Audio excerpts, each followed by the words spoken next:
A Escritura é a nossa regra final de autoridade para o que cremos e para como vivemos. 2 Timóteo, capítulo 3, 14 a 17. Vamos então ler o texto todos juntos, a uma só voz? Todos juntos. Tu, porém, permanece naquilo que aprendestes e de que fostes inteirado, sabendo de quem o aprendestes, e que desde a infância sabes as sagradas letras que podem tornar-te sábio para a salvação pela fé em Cristo Jesus. Toda a Escritura é inspirada por Deus e útil para o ensino, para a repreensão, para a correção e para a educação na justiça, a fim de que o homem de Deus seja perfeito e perfeitamente habilitado para toda boa obra. Vamos orar. Senhor, em nome de Jesus, estamos com a Tua palavra diante de nós e oramos para que o Senhor, com a Tua graça e misericórdia, abra nossas mentes para entender a Tua palavra em nome de Jesus. Ensina-nos, educa-nos, corrige-nos.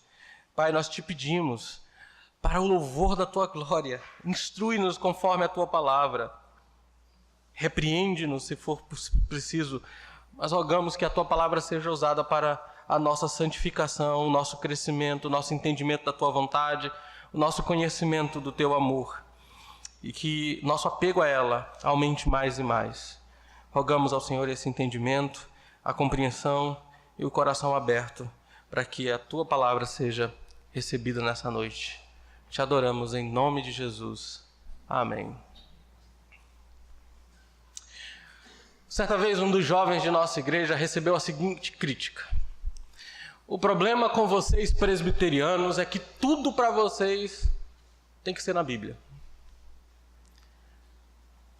Eu não sei se ela estava realmente querendo nos criticar, mas fez um excepcional elogio a um dos jovens de nossa igreja. Porque se é assim de fato, então estamos no caminho certo. Tem que ser assim. Tudo o que fazemos tem que ser conforme a Bíblia. Se oramos, devemos orar segundo as Escrituras. Se louvamos a Deus com cânticos ao Senhor, devem ser conforme a Escritura.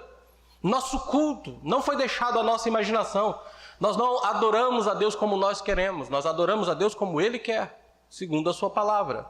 Nossas vidas devem conformar-se às Escrituras. A Bíblia deve ser, de fato, a nossa autoridade final para tudo aquilo que cremos e para tudo aquilo que fazemos. Certa vez, um pastor, quando estava sendo ordenado, recebeu tinham na sua ordenação 2 de seus professores. E um deles, o professor, apresentou a ele uma cópia da Bíblia para a ordenação. E em suas observações ele comentou: esta Bíblia contém a palavra de Deus. Esse candidato ao ministério recebeu com gratidão e se sentou. Depois o pastor, que foi um dos seus professores, pregou o sermão da ordenação. E na introdução ele sustentou, a partir da qual ele pregava a Bíblia, e enfaticamente afirmou: esta é a palavra de Deus. E ele recebeu o sermão com mais encorajamento do que tinha recebido a Bíblia do seu primeiro professor, que estava completamente equivocado. Qual é a diferença nos dois comentários, a do professor e a do pastor, para o culto de ordenação? Um deles afirmou que a Bíblia contém a palavra de Deus. O outro procurou fazer um ponto diferente: a Bíblia é a palavra de Deus. E permita-me oferecer uma analogia simples. Em um armário lá de nossa casa, existe uma cesta de plástico com uma coleção variada de brinquedos dos meus filhos. Se eu fosse contar a uma das crianças, eu diria que a cesta delas contém um pequeno dinossauro marrom, no meio de todas as coisas que estavam lá na cesta. Então, aquela cesta contém um dinossauro. Meu filho teria que ir lá, tirar cada brinquedo da cesta, até finalmente encontrar o dinossauro que estava lá dentro. Pense comigo. Se a Bíblia contém a palavra de Deus, então por implicação, e a implicação é que existem outras coisas na Bíblia, talvez muitas outras coisas, que não são a palavra de Deus. Então eu teria o desafio de classificar, através de um livro que possui 1.189 capítulos, 31.173 versículos, eu teria que determinar qual deles é a palavra de Deus. E no lugar da palavra ser autoritária, eu teria autoridade. Eu definiria o que é a palavra de Deus, o que não é. A Bíblia apenas contém a palavra de Deus?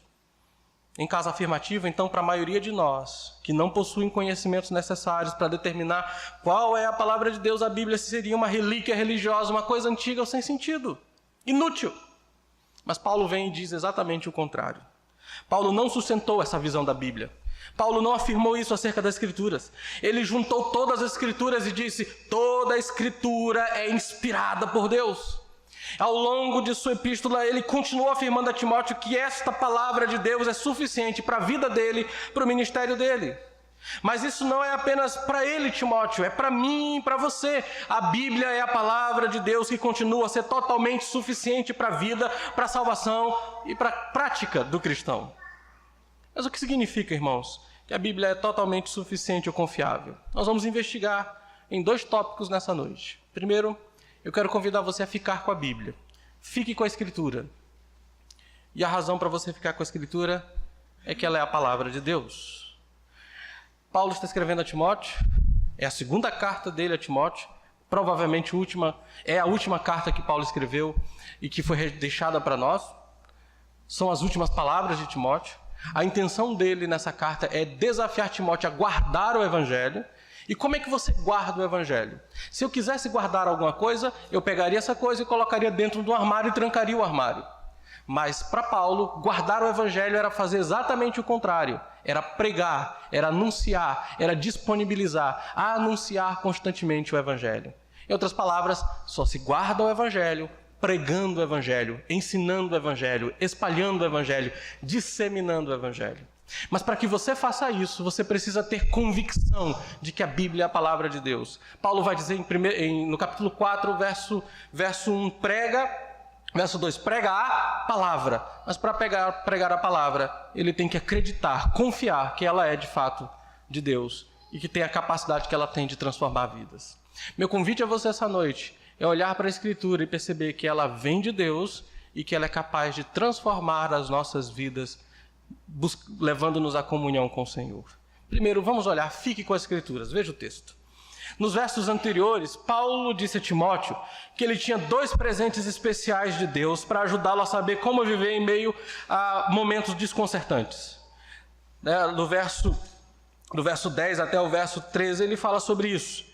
Primeiro, ele teve exemplos piedosos. Ele teve, no início do capítulo 3, ele teve os exemplos de sua avó, teve os exemplos de Lucas, de Silas, os exemplos de outros crentes.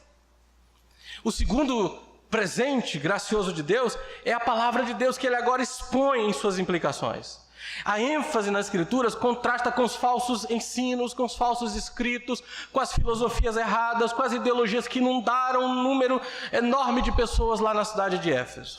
Ele queria que Timóteo soubesse que ele não tinha motivo para confiar nessas filosofias, mas para colocar sua confiança na palavra de Deus, porque essa verdade era fundamental para ele. E isso não mudou, continua sendo o mesmo para nós. Ele primeiramente diz que ele deveria confiar na palavra por causa da herança piedosa na palavra. Veja o que ele diz no verso 14. Tu, porém, permanece naquilo que aprendestes e de que fostes inteirados, sabendo de quem o aprendestes. Paulo começa dizendo isso: continue nas coisas que você aprendeu. Continue nas coisas em que você foi instruído, sabendo de quem você as aprendeu. A palavra continuar aqui significa continuar apegado àquelas coisas, continuar aderindo àquelas coisas que você aprendeu e acreditou. Significa constantemente aderir e apegar a essas coisas. E o idioma oferece uma boa visão para nós. Nas coisas que você aprendeu, aponta para a amplitude do que Timóteo tinha sido ensinado. O que ele ouviu? Ele ouviu a leitura e a instrução da Escritura do Antigo Testamento. Mas isso não era tudo. Embora o Novo Testamento não tenha sido montado naquele tempo, a mensagem do Novo Testamento, do Evangelho do Reino, já estava sendo pregada e era nisso que ele cria. Timóteo havia aprendido as verdades do Evangelho com seu fundamento nas Escrituras do Antigo Testamento. Ele ouviu essas verdades de sua avó, de sua mãe, sua mãe Eunice, sua avó Lloyd, sua mãe Lloyd, sua avó Eunice. E mais tarde também ouviu de Paulo e daqueles que viajaram com ele na Galácia. Veja o verso 10, olha o que ele diz. Tu, porém, tens seguido de perto o meu ensino, o ensino do apóstolo Paulo, as instruções que ele recebeu do Paulo. Meus irmãos, aqui há um importante contraste aos comentários de Paulo que foram ditos antes. Ele falou sobre aqueles que se desviaram da verdade, 2 Timóteo 2, 17 e 18, que se entregaram às especulações tolas, ignorantes, que com mentes depravadas se opõem à verdade, rejeitam a fé. Paulo está comparando Timóteo e ele quer que ele se compare com aqueles, não com esses hereges, mas com aqueles que lhes ensinaram as escrituras do Antigo Testamento, com aqueles que ensinaram o Evangelho para eles. Ele diz, dê uma olhada em como eles vivem, olha a maneira como eles se aproximam da vida, da maneira como enfrentam as provações, da maneira como tratam as outras pessoas e particularmente da maneira como eles valorizam Jesus Cristo e o Evangelho. Lembre-se de onde você recebeu o Evangelho. Quando perguntaram numa conferência teológica, perguntaram ao pastor John Piper por que ele acreditava que a Bíblia era a palavra de Deus. Ele disse, porque a minha mãe me disse isso. Parecia uma resposta estranha, mas ele tinha razão. Ele recebeu uma educação piedosa de seus pais, sabendo de quem você aprendeu, lembrando-nos que devemos considerar o caráter e a prática daqueles que procuram ensinar o que eles afirmam ser a verdade. Alguém pode apresentar alguns argumentos astutos, algumas palavras inteligentes, mas considere a vida deles, o amor deles a Cristo, o cuidado deles com Jesus. Considere a visão deles na cruz. Considere como seu ensino afeta os relacionamentos. Soa fiel ao Evangelho, as implicações deles fluem da Escritura. Se não fuja dessa pessoa, fuja deles. Um título, uma posição não é suficiente para se entregar ao ensino. Uma herança piedosa, na justa interpretação e aplicação da palavra de Deus, deve ser essencial para aprendermos a manter as Escrituras e a nos apegarmos a ela. De quem vocês receberam a palavra de Deus? De quem vocês têm recebido o Evangelho? Lembrem-se. E ele diz mais, e que desde a infância conhece as sagradas letras que podem dar-lhe a sabedoria que conduz à salvação através da fé em Jesus Cristo. Eles deveriam se apegar à Bíblia não apenas porque as pessoas que o ensinaram foram transformadas e confiavam na palavra de Deus, mas também porque ela conduz e é o único meio de salvação. Primeiro percebemos que Paulo se refere aqui aos sagradas letras. Essa é uma maneira comum que os judeus helenistas, os judeus que vieram da cultura grega, se referiam aos escritos do Antigo Testamento. Ele está falando aqui sobre a palavra de Deus e não sobre outros escritos religiosos, mas a escritura que Deus deu através dos seus profetas. Mas veja, em segundo lugar, notamos que Timóteo tinha sido ensinado as escrituras desde o tempo em que ele era criança. Fontes rabínicas instruíram os pais a ensinar seus filhos a Torá ou a lei lá pela idade de 5, 6 anos para cima. E era uma tarefa principalmente do pai. Mas a mãe de Timóteo era casada com um grego, com um não cristão. E ela teve que ensinar sozinha o seu filho. Contou com a ajuda da sua avó. Então a fiel mãe e a avó de Timóteo fizeram isso com ele. Educaram na palavra de Deus. Só sabemos que seu pai era um grego. E presumivelmente um incrédulo, ou talvez tenha até morrido. Era um incrédulo e ainda possivelmente não estava vivo. Não há nenhuma citação ou menção dele quando Paulo escreve as 2 cartas a Timóteo. E aqui vemos, irmãos, a beleza e o poder dos pais ensinando os seus filhos na palavra de Deus. No momento em que Paulo abriu o caminho para Listra, Turquia, centro-sul ali da atual Turquia, para pregar o Evangelho, Timóteo já tinha desenvolvido um bom fundamento em sua compreensão da Escritura, incluindo o próprio Evangelho.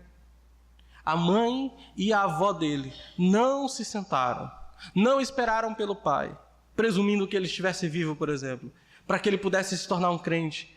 E aí, então, depois que o pai se convertesse, começasse a ensinar o jovem Timóteo a pregar a palavra. Não, elas se dedicaram a fazer isso. Elas ensinaram ele.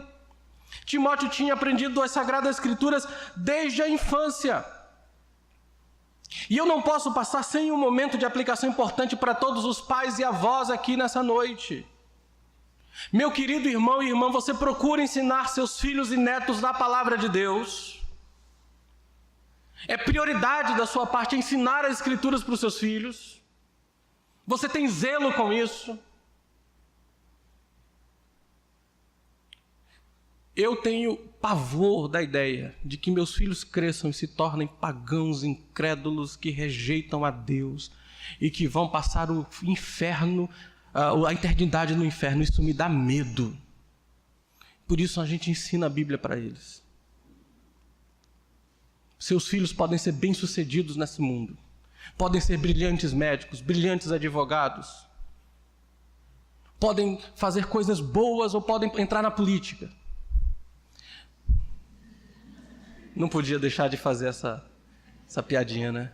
Eles podem, meus queridos, terem um grande nome aqui, mas se perderem, ir para o inferno, serem condenados.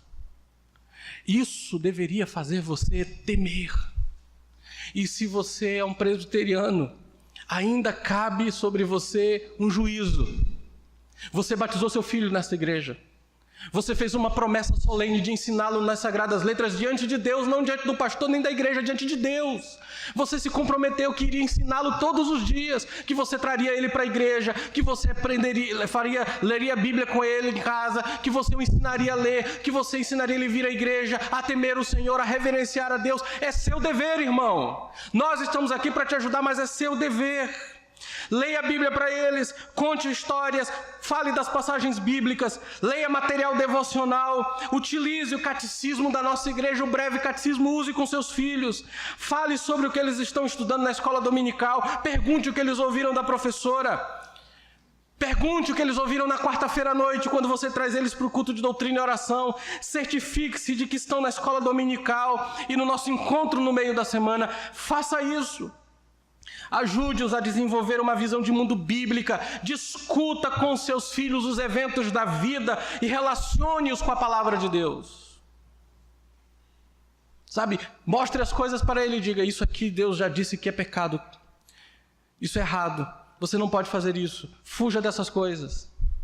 Assista os filmes que eles assistem e diga, veja, isso aqui só faz sentido em Jesus. Olha isso aqui, você vê, está errado, não é correto. Relacione, faça-os enxergar a vida pelos olhos da palavra de Deus. E mesmo quando pensamos que não estão conseguindo entender, não pare, continue a treinar. A palavra de Deus tem a maneira de cumprir o seu propósito na vida dos seus filhos. Deixe a palavra de Deus operar neles e você vai ver o que vai acontecer. 2 mulheres, pensa comigo. Para participar da sinagoga, tinha que ser homem, participar das reuniões de estudo. As mulheres ficavam do lado de fora. 2 mulheres dedicadas a ensinar as Sagradas Letras, com todos os desafios culturais ao jovem Timóteo. Veja que coisa, ele cresceu confiando em Deus. Como o seu filho vai crescer? O que ele será daqui a alguns anos? Aonde ele vai depositar a sua fé? Deixa eu ler para vocês uma coisa interessante. Olha só que coisa interessante.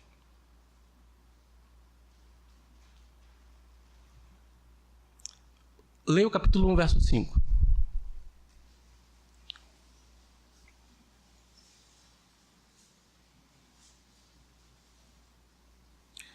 Pela recordação que guardo da tua fé sem fingimento. Timóteo tinha uma fé genuína.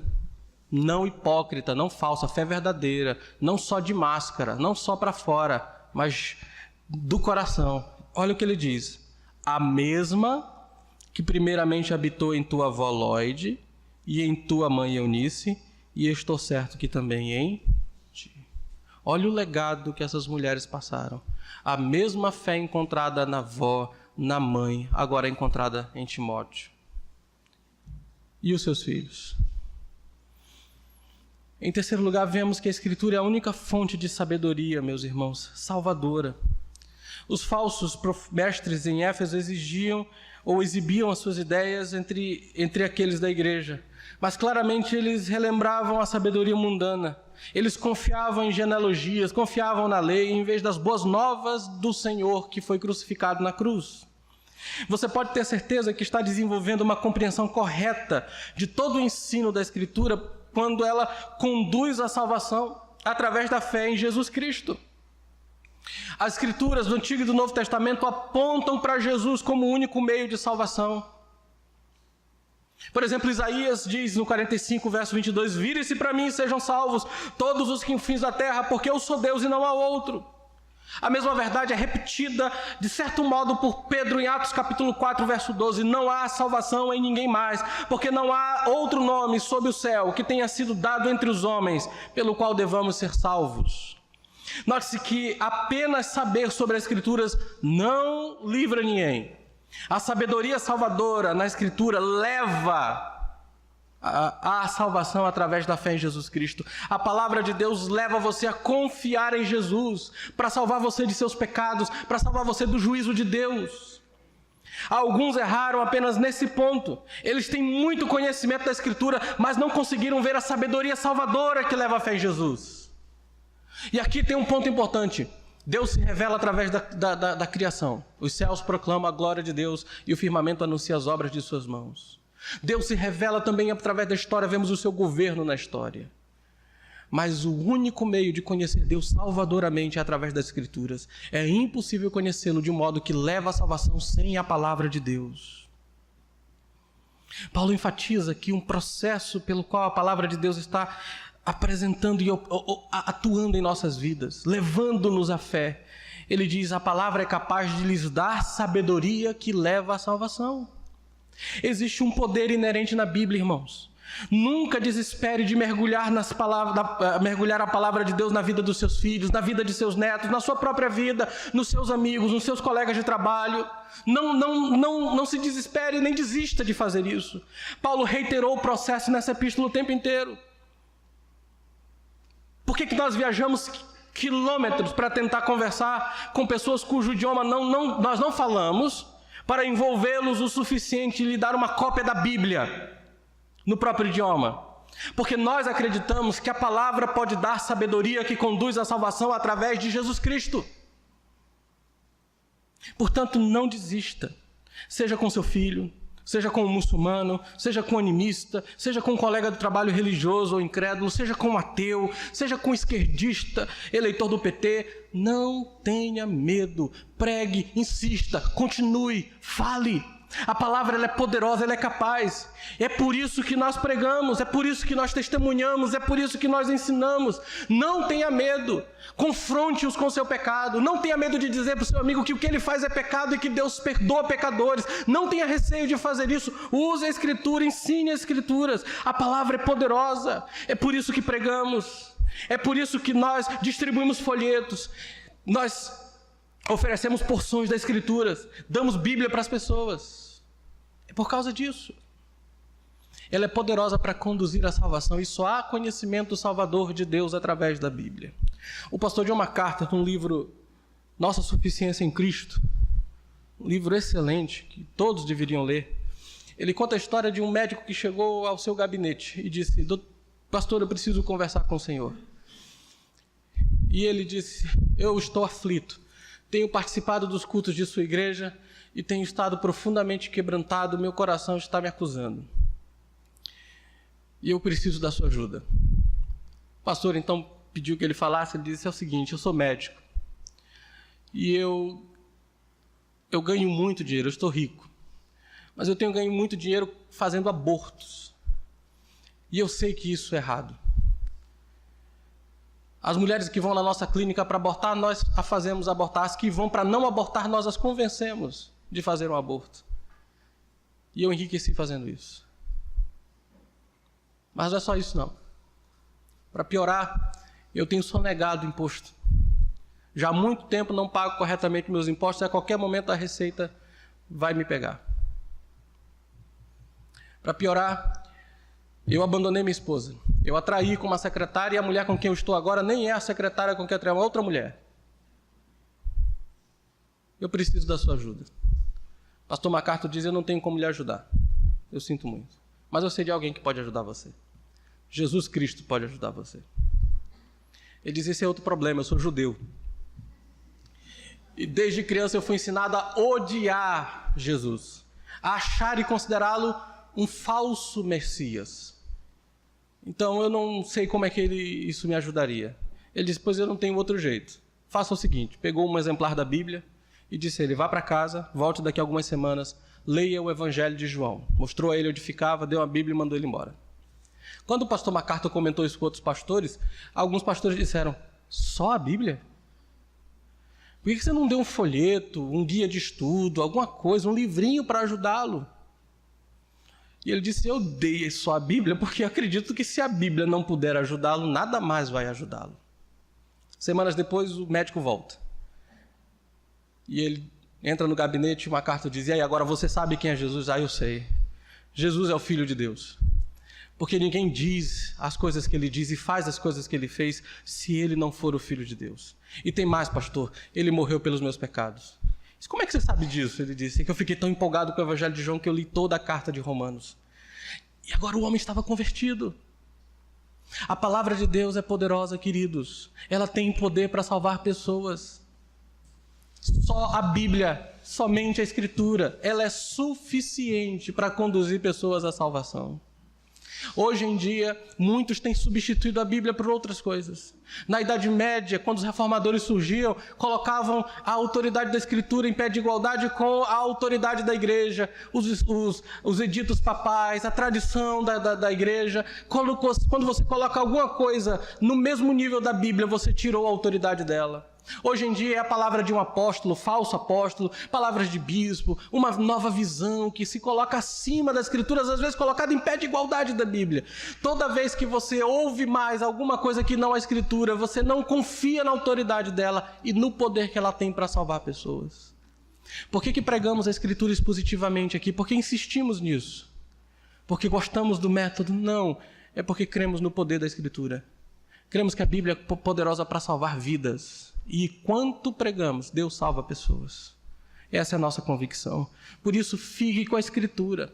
Não fique com uma nova revelação de algum profeta ou profetisa. Não fique com a palavra de um apóstolo. Não fique com a palavra de um pastor. Não, fique com a Escritura. A palavra de Deus é suficiente. Nossa igreja é confessional. Nós cremos que a Bíblia é a única regra de fé e prática. E nós acreditamos que as nossas confissões são uma interpretação fiel da Escritura. Mas quando dizemos que somos confessionais, estamos dizendo que a nossa confissão de fé está submetida à palavra de Deus. É porque cremos na palavra que afirmamos as doutrinas que afirmamos. Nunca dizemos que a nossa confissão de fé é a autoridade final para as nossas vidas. Porque não é.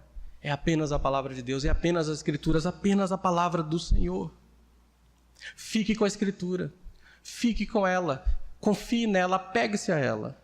Lembre-se de quem você tem recebido o ensino da Bíblia. Lembre-se de onde vem a Escritura. Lembre-se dos homens que pregaram essa verdade. Nós temos uma história enorme de grandes pregadores que levaram pessoas a Cristo por meio dela. Lembre-se que ela é a única que pode salvar pessoas. Segundo, fique com a Bíblia porque ela vem de Deus. Ela é a palavra de Deus. Para alguns, pode parecer sensato ficar com a Escritura, pode parecer insensato ficar com a Escritura a vida toda. Muita gente acredita que a Bíblia vai limitar a vida dela. Minha vida vai estar limitada a um livro antigo. E aí eu não vou poder fazer coisas no casamento, na minha carreira, eu não vou poder desfrutar prazeres da vida, porque a Bíblia ela é muito limitada e estreita.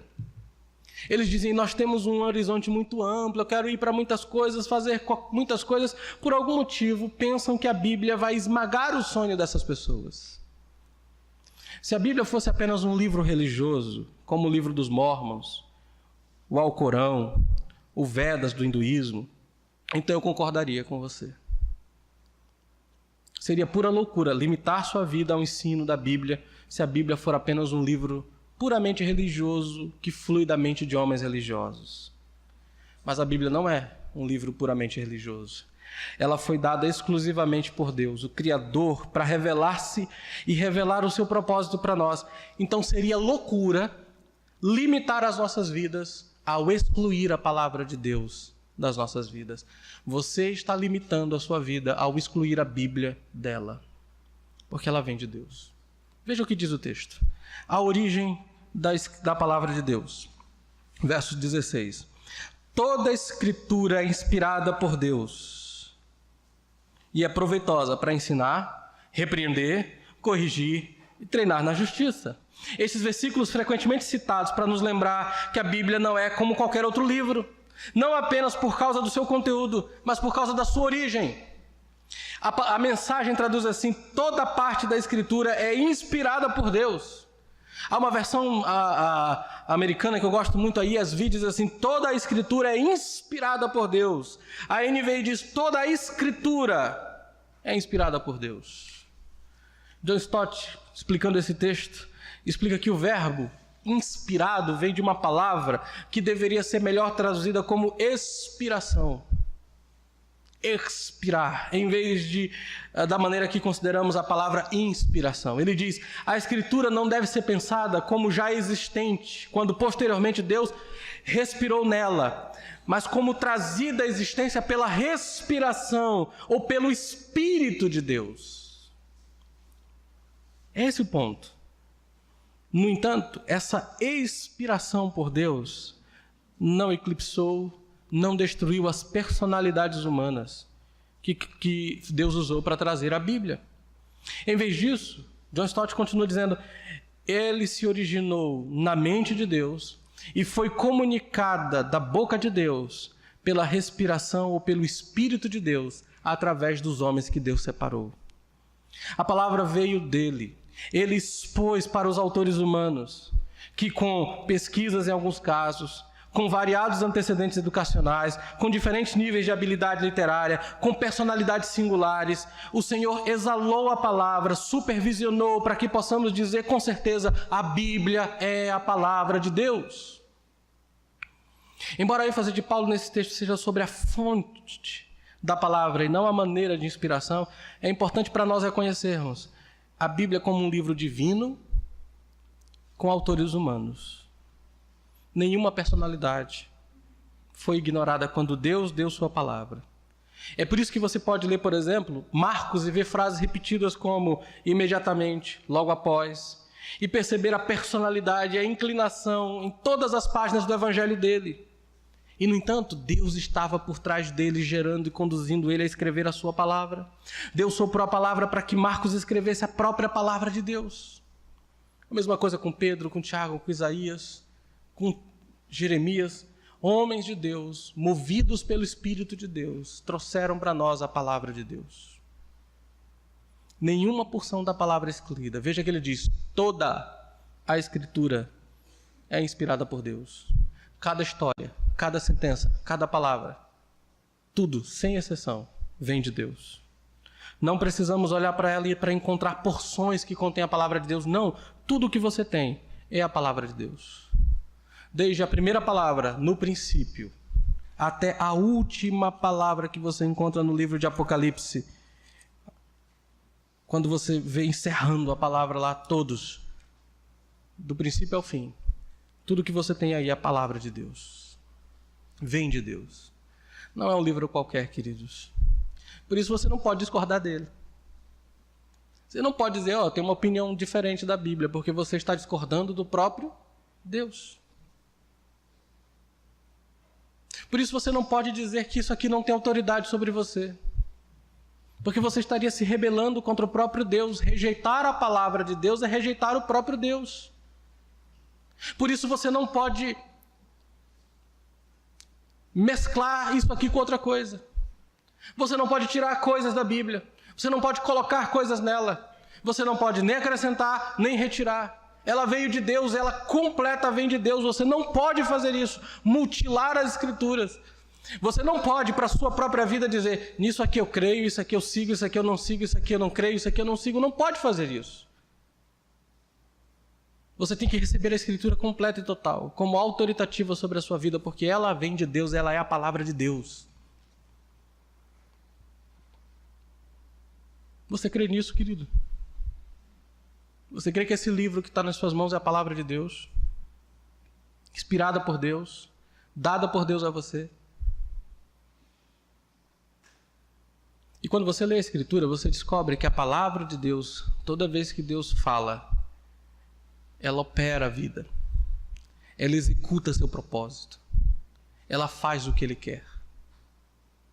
Quando você lê a Escritura, ela produz coisas em você. Veja o resto do verso.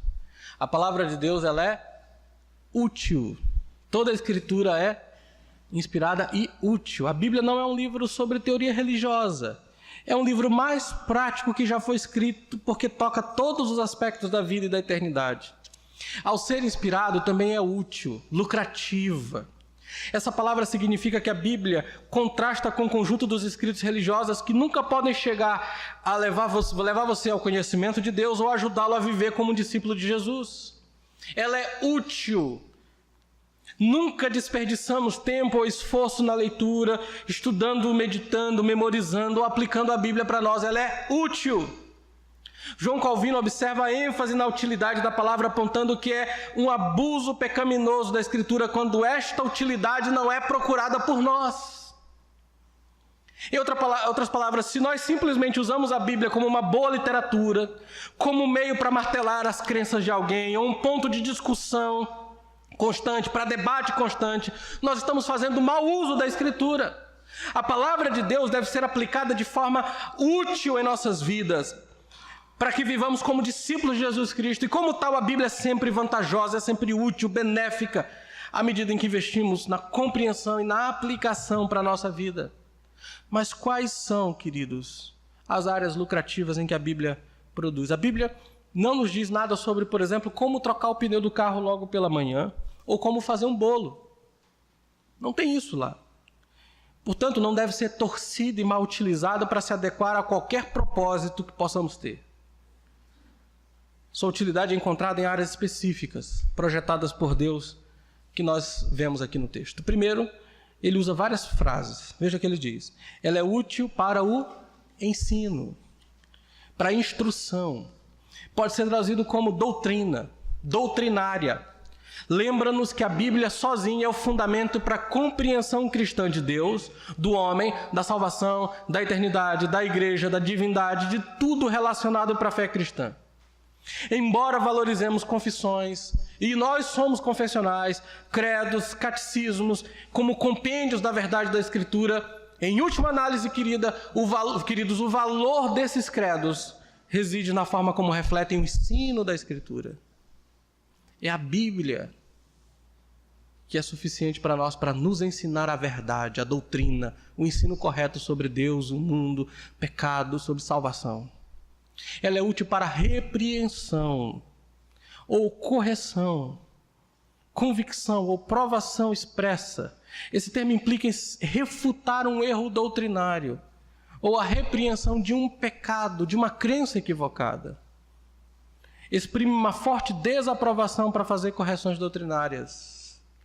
Em outras palavras, a Bíblia não apenas diz qual é a verdade, mas expõe o erro. Diz para você no que você não deve crer. Eu preciso crer nisso, mas também você não pode crer nessas coisas. A Bíblia diz que Deus é infinito, Espírito infinito eterno, santo e imutável, gracioso, poderoso, cheio de misericórdia. Um único Deus que subsiste em três pessoas, Pai, Filho e Espírito Santo. Um Deus, três pessoas distintas. A Bíblia ensina isso. Quando você crê nisso, você descrê de outras coisas. Não existe a ideia de que Jesus não é Deus, o Espírito não é Deus. Isso é um erro doutrinário grave. A Bíblia tem muita coisa a dizer sobre relacionamentos. A Bíblia tem muita coisa a dizer sobre o que devemos crer acerca da salvação. A salvação é pela fé, pela graça, mediante a fé, sem as obras. Então, quando você crê que a salvação pode ser pelas obras, a Bíblia vem e diz, repreende você, diz, não creia nisso, isso é falso. Então, a Bíblia é útil para repreender, para corrigir a nossa forma de pensar. E aqui nós temos uma lição importante, irmãos. Nós temos uma tendência, por causa da natureza caída, uma tendência de crer naquilo que é errado. A heresia e o falso ensino, infelizmente, tem mais apelo à mente dos homens de maneira rápida do que a verdade. Um pastor pode passar 20 anos pregando a verdade, mas se alguém trouxer uma heresia, em uma única noite ele pode arrebanhar muitas pessoas. É por isso que nós precisamos que a Bíblia sempre nos corrija. Deixados à nossa própria conta, mesmo regenerados, nós podemos errar na forma de pensar. Mas ela também é útil para correção. É um termo que significa posicionar os pés de forma correta. Quando uma criança, por exemplo, está na escola, quando a gente estava na escola, eu quando era criança e adolescente, a gente costumava sentar errado na cadeira. Ninguém fez isso, né? Nunca ninguém fez isso. Né? Nenhuma criança faz isso. Aí se encosta, bota as pernas lá para baixo e a professora gritava: senta direito, menino. Quantas vezes você ouviu isso? Sua mãe já falou isso para você também. Isso significa mais do que mudar a postura. Implica correção de atitude, correção de disposição. E é isso que essa palavra traz. A ideia sugere restaurar algo que voltou à utilidade ou trazer uma melhoria quando aquilo caiu, declinou, errou. Tem a ver com correção da conduta, do comportamento. Enquanto as duas primeiras palavras têm a ver com a mente, as duas segundas têm a ver com o comportamento. Treinamento na justiça, instrução na justiça, significa treinar. É a mesma palavra usada para treinar uma criança. Lá em Efésios 6:4. Treinamento implica um processo de instrução da palavra de Deus em vez de uma simples correção. Por exemplo, não se treina uma criança oferecendo uma ordem só. Vai arrumar teu quarto. E aí pronto, ele aprendeu a arrumar o quarto e todos os dias da vida dele ele vai arrumar o quarto. É assim que funciona? Não. Todos os dias você vai ter que repetir o mandamento, a ordem. Você vai ter que dar exemplo. Você vai ter que esclarecer a instrução. Você vai ter que voltar e voltar ao assunto de novo, até que a criança melhore, até que se aperfeiçoe, até que fique bem. Podemos traduzir isso como desenvolvimento na justiça. Sugere que quanto mais aprendemos a palavra e aplicamos a nossa vida, mais ela afeta a maneira como vivemos. A justiça vai sendo arraigada em nossas mentes e em nosso coração. Ou seja, você precisa da Bíblia para mudar o modo como você crê e o modo como você vive. A Bíblia, portanto, tem que ser autoridade no modo como você crê e no modo como você vive. A única regra de fé e prática. As duas primeiras palavras falam de fé, as duas segundas falam de prática. E veja a ordem. Primeiro, convicções, depois conduta. Porque a Bíblia mostra que a conduta só é modificada quando as minhas convicções mudam. Quando a minha mente é transformada pela palavra, minha vida passa a se amoldar a ela pouco a pouco. Você precisa da Bíblia para crer corretamente. E crer corretamente para poder viver corretamente. Não há como viver corretamente sem convicção da palavra. É por isso que é errado. Hoje em dia, muitos pregadores não dão ênfase à pregação da palavra e dizem que estão dando ênfase a programas, a eventos, porque querem discipular as pessoas e fazê-las viver a vida cristã. Isso é um erro. É um erro gravíssimo. Não funciona assim. É o mesmo que tentar trocar um pneu sem primeiro tirar o pneu que está lá. Eu estou botando o pneu, mas não sei por que não entra. Qual é o problema? É porque tem um pneu lá antes. Você devia ter tirado primeiro. Precisa de uma coisa para depois a outra. Precisa conhecer a verdade para depois aplicar a verdade.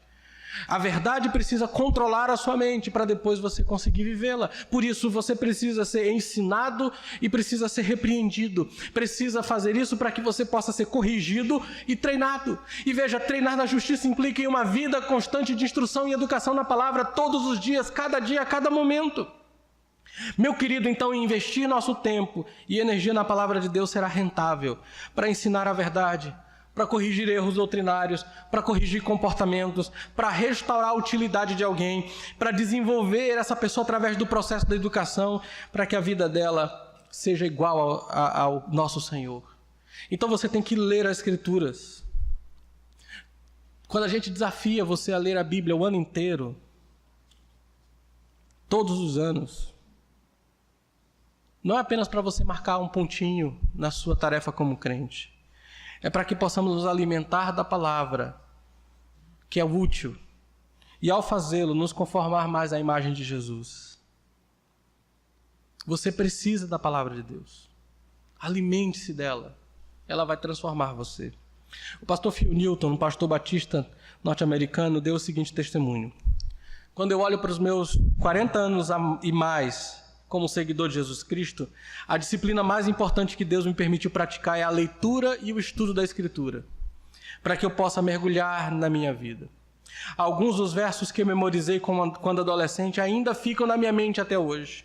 Algumas das passagens que estudei ao passar por dificuldades continuam me direcionando anos depois. Meus queridos, eu posso dizer a vocês, ele diz, a Escritura é lucrativa, ela é extremamente útil. Tem mais. Veja o processo pelo qual essa mudança ocorre. Volto a dizer, primeiro na mente, corrigindo erros e crenças e ensinando a doutrina certa. E, consequentemente, corrigindo a conduta. Correção e instrução na justiça. Se você quer que sua vida mude, você precisa aprender a verdade das Escrituras. Doutrina é essencial para a vida. Essencial. Então, quando você vê pastores com medo que os membros aprendam doutrina, aí tem um problema aí. Eu quero que vocês estudem cada vez mais. Aprendam cada vez mais. Questionem mais as coisas à luz da Escritura. Quanto mais conhecimento na vida de vocês, irmãos, melhor para a vida de vocês. E será mais fácil para nós, presbíteros e pastores, pastorear vocês. Será muito mais fácil pastoreá-los. Porque suas vidas estarão se conformando mais e mais a Jesus. Então estude mais. Vou dizer isso, doutrina é importante. Doutrina não divide, doutrina não endurece o coração, doutrina não apaga o Espírito Santo. Ao contrário, falta de doutrina endurece o coração, falta de doutrina conduz ao desvio, falta de doutrina apaga o Espírito Santo de Deus, porque Ele te deu a palavra para você aprender. E você desprezar a palavra que o Espírito te deu, entristece o Espírito Santo. Gaste tempo com a verdade. Aprenda mais a verdade. E olha o que ela vai fazer com você, verso 17. A fim de que o homem de Deus seja perfeito e perfeitamente habilitado para toda boa obra. A cláusula de propósito no versículo 17 nos mostra que a Bíblia nos leva cada vez mais, que a lemos, ou a estudamos, ou a escutamos, para que o homem de Deus seja perfeito e perfeitamente habilitado para toda boa obra. Para que você não tenha a ideia de que Paulo só tem pregadores em mente devido à frase o homem de Deus, lembre-se de que ele está escrevendo para Timóteo inicialmente para que depois ele levasse essa carta para a igreja. E para que a partir da carta ele pudesse também trabalhar em outras pessoas. Várias traduções justamente expressam isso com a pessoa de Deus, no lugar de um homem de Deus. A intenção não é apenas masculino, os homens, mas homem aqui é genericamente. Todos os que seguem o Senhor Jesus lucram com a palavra de Deus. A palavra perfeito e perfeitamente, essas palavras significam que a palavra lida, estudada e aplicada nos aperfeiçoa para viver como o povo de Deus em um mundo rebelde. Ela expressa a ideia de conclusão, a ideia de capacidade, de completude. Em outras palavras, sem a disciplina regular da palavra de Deus, somos incapazes de viver como povo de Deus nesse mundo. Mas com a palavra você se torna totalmente equipado e preparado. Não lhe falta nada, tudo completo para você viver de modo que agrada a Deus. Eu não posso dizer quantas vezes falei com pessoas que lutaram em seus caminhos espirituais. Em algum lugar nas conversas eu perguntei: você está se disciplinando para ler regularmente, meditar e aplicar a palavra de Deus em sua vida? Quase sempre a resposta: não, pastor, eu tenho um tempo que eu não leio a Bíblia, eu realmente não tenho muita leitura regular, é difícil, né? A gente tem que ter uma disciplina, e nem sempre é fácil, eu acordo cedo, durmo, quando chego em casa cansado, já vou dormir, não tenho tempo. Sim, mas você assiste TV, acessa a internet, de vez em quando posta no Facebook, não é verdade? Eu vejo as postagens. Então tem tempo, não tem? Pastor, mas não é a mesma coisa, uma coisa rápida. Tá, eu sei. Mas infelizmente não é verdade. Sempre há tempo. Sempre você tem tempo. Sempre, sempre, sempre. Infelizmente, não damos o devido valor. No entanto, apesar de negligenciar os próprios meios de Deus, que Deus nos dá, para sermos aptos, suficientes, capazes como cristãos, esses crentes se perguntam por que eles estão tendo tanta dificuldade. Pastor, por que eu estou passando por tanta luta na minha vida cristã? Não consigo vencer esse pecado. Não lê a Bíblia, não estuda, não se dedica. Há uma boa razão. Você não pode crescer no Senhor sem a palavra de Deus, irmão. Você não apreciará a vida cristã sem a palavra de Deus. Até um culto como esse vai se tornar enfadonho para você. Até ouvir um sermão se torna enfadonho. Cansativo. Lá vem o pastor de novo. Porque você não lê a Bíblia, você não se alimenta dela. Você não apreciará as coisas de Deus. Nós fomos criados em Cristo Jesus para boas obras. E a palavra é a única que nos habilita a fazer essas boas obras. A palavra equipado aqui expressa isso bem, significa fornecer ou equipar completamente. Um grupo de adolescentes, por exemplo, de 16, 17 anos, viajaram com 11 outras pessoas para passar 10 dias fazendo canoagem numa região do Canadá. Nas mochilas eles só tinham roupas e material de pesca para a viagem. Adolescente é esperto, né? Botou só isso na mochila. E nas mochilas só tinham essas coisas. Então o que eles fizeram? Pediram que outras pessoas montassem uma canoa para, nessa canoa, colocar todos os suprimentos que eles precisavam para viver 10 dias sozinhos, junto com esse grupo de adultos que eles estavam viajando. Ou seja, eles equiparam a canoa com tudo, comida, utensílio de cozinha, estoque de abrigo, tudo o que eles precisavam para essa viagem. Só a pequena mochila com roupas e material de pesca seria insuficiente. É assim que Paulo usa o termo. Ele diz que a palavra de Deus é suficiente para equipar você para viver para a glória de Deus. A palavra carrega a sua canoa com tudo o que você precisa e preenche o seu vagão durante toda a viagem. Por quê? Para que você esteja bem preparado para se envolver em todo o bom trabalho que Cristo ordenou para você. Seja serviços, relacionamentos, discipulado, obediência, comunicação, defesa da fé diante das pessoas, evangelização, casamento, criação de filhos, relacionamento com as pessoas no seu trabalho. Todas essas coisas você precisa estar equipado para viver para a glória de Deus. E somente a Bíblia vai te ajudar. Boa obra são as obras feitas em fé, de acordo com a lei, que busca a glória de Deus. Então, boas obras são aquilo que você faz porque tem fé em Jesus, em conformidade com a Bíblia e que visa a glória de Deus. Somente a Bíblia te ajuda a viver e praticar boas obras. Esse tipo de boa obra. Você jamais estará preparado se você é negligente com a Escritura. É por isso que você precisa dela. A Bíblia é suficiente. É o que nós precisamos. Por isso eu quero fazer um desafio a você nessa noite. Considere que você precisa ficar com a Escritura em todas as coisas. Faça todos os dias a sua leitura e meditação nas Escrituras. Pare para ler e para pensar no que a Bíblia te ensina. O pastor Stephen Olford exortava um grupo de pastores numa faculdade e deu o seguinte conselho: sem a Bíblia, sem café da manhã. Faça isso. Envolva-se com as Escrituras. Leia a palavra de Deus. O pastor Martin Lloyd Jones, na sua biografia, disse aí o seguinte: não se passava um dia na vida do doutor, o grande pregador lá em Inglaterra, sem que os dias fossem iniciados com meditação nas Escrituras e encerrados ao fim da tarde com a meditação nas Escrituras. Ele reunia sua família para ler e orar. Ele encerrava o dia com a sua família lendo e orando. Se você quer que seus filhos sejam salvos, use a Bíblia. Se você quer salvar a sua vida, salvação de Cristo, use a Bíblia. Se você quer ser um crente equipado e preparado para viver para a glória de Deus, use a Bíblia. Alimente-se dela. Ela é suficiente. Ela é a autoridade final para você em crenças e em conduta. Se você quer que sua vida seja transformada diariamente, quer ser mais santo, consagrado a Deus, use a Escritura. Gaste tempo com ela, alimente a sua vida com ela. ela é suficiente para nós. Amém? Vamos orar então, irmãos. Pai, em nome de Jesus, nessa noite nós fomos desafiados pela Tua palavra a confiar que a Bíblia é a única regra de fé e prática de fato.